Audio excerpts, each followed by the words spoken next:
আচ্ছা বসুদা ক আপুনি কেতিয়ালৈকে বিয়া পাতিবনো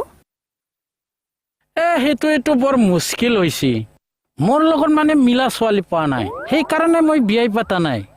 কেনেকৈ ছোৱালী লাগেনো আপোনাক চকুটো একদম ধুনীয়া হ'ব লাগব হাইটটো কিন্তু থাকিব লাগব আৰু ফিগাৰটো একদম স্লিম হ'ব লাগব স্মাইলটো সুইট হ'ব লাগব মিঠা আৰু চুলিটো কিন্তু দীঘল হ'ব লাগব দেই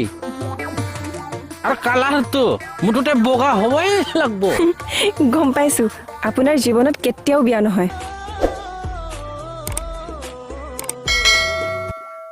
কি কথা কৈ গেলে সি মোৰ জীৱনত বিয়া নহ'ব কথা কবাইছে